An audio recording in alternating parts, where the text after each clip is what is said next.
What's going on, guys? Welcome to Everything Always. My name's Michael Roman, aka Allfires, and did the Thunderbolts just reveal an opening scene of Avengers Doomsday? Well, it may have now, and confirmed by the people who worked on the film. Of course, huge spoiler warning, if you haven't seen the Thunderbolts yet, go and see it, come back and see us, I promise we'll still be here, but we're going to break down exactly which part of the Thunderbolts set apparently wasn't just the Thunderbolts set, but rather borrowed from Avengers Doomsday, confirmed by Marvel, and how this sets up a major scene for the beginning of Doomsday. We're breaking it all down, but first, if you could grab the subscribe button. We do daily Marvel content at the channel. That's all we do. If you're into that kind of thing, hit the sub button, leave a comment down below. That automatically enters you for our ongoing giveaways. If you want, stick around at the end of the video. We get into all the giveaway stuff again there. Okay, so if you've seen the Thunderbolts, you may have noticed that the post-credit scene was a little bit longer than your normal Marvel post-credit scene, longer than a couple of minutes, and there's a good reason for that. The director on the Thunderbolts, very shortly after the movie released, revealed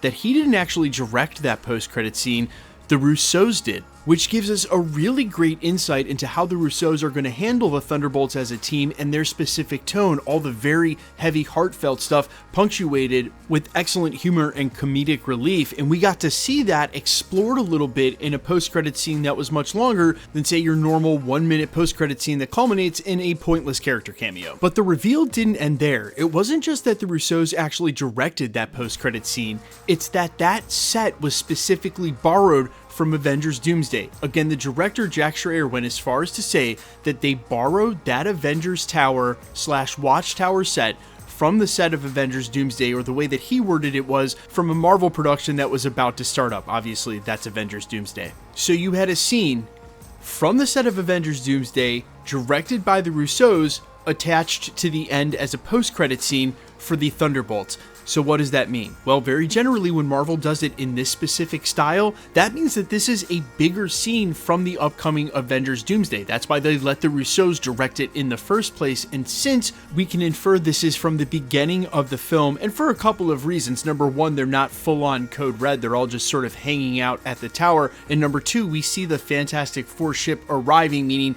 they haven't gotten there yet. And I would suspect that whatever we're getting for a Fantastic Four post-credit scene is going to lead or reveal to why in the world they're headed to the 616 in the first place, all leading to the fact that this is probably from the beginning of Avengers Doomsday, and again, just a clip of a much longer embellished scene we're actually going to see in the film. Now, one point that I don't think is being made enough of is that the computer in the Avengers Tower identifies the Fantastic Four ship as an interdimensional ship. Think about the last time we were talking about the multiverse in the 616, Doctor Strange was basically telling everyone we didn't know a lot about it, and when asking Wanda about what she knew about the multiverse, all she had was Vision had his theories. But since then, America Chavez has been training at Comertage, and both Wong and Doctor Strange have been exposed to a ton about the multiverse. If they were disseminating that knowledge at all, especially amongst the know, and probably with Sam Wilson's Avengers, that's right, the same Sam Wilson who's now filing copyright lawsuit against the new Avengers,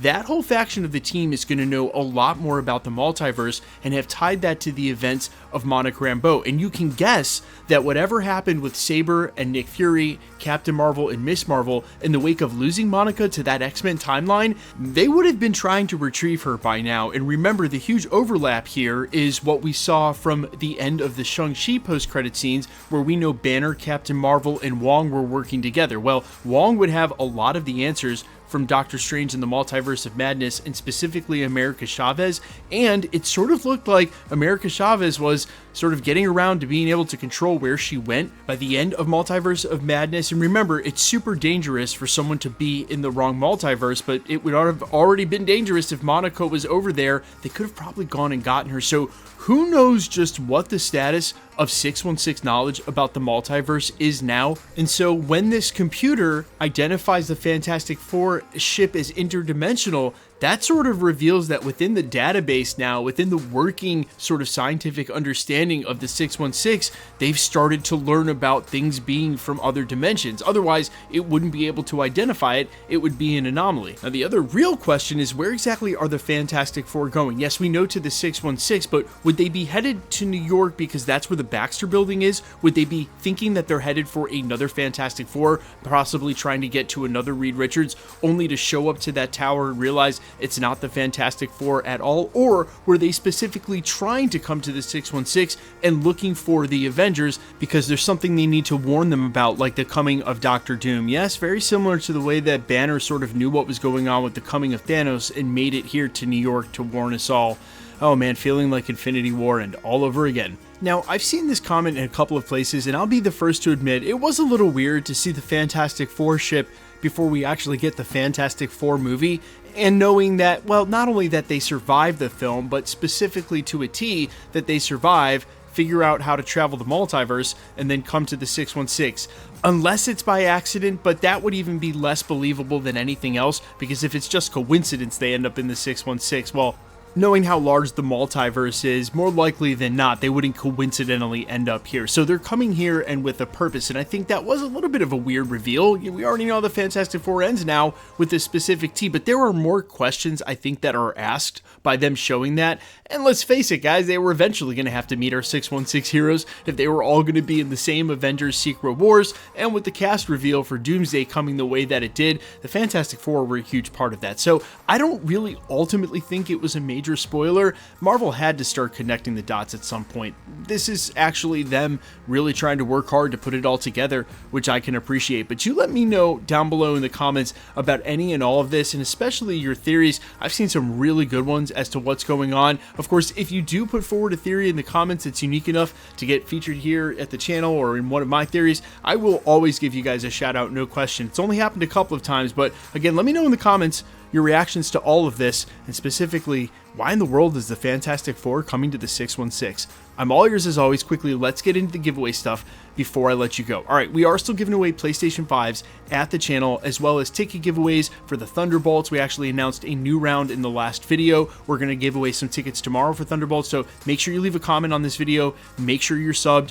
That's all you got to do for any of the giveaways. And remember, guys, please be wary of spam. On my channel, really any channel that does giveaways, never give out your information on a third-party app like Telegram or WhatsApp. And remember, no content creator will ever charge you for shipping for a prize. That's ludicrous. It's all just spam. Report those comments directly to YouTube. They are very swift about deleting them. Remember to hit the notification bell with all notifications turned on in order to better keep up with videos at the channel. And of course, if you like today's video, I'd appreciate it if you'd hit the like button. And my name's Michael Roman. You can find me in a couple of places. Instagram and Twitter at @I'mFires. You can also find me on Spotify, YouTube, Amazon, Apple, iTunes under the name AllFires. And while I would really appreciate you checking out my music, thanks for checking this channel out. Stick around. We'll be posting again real soon.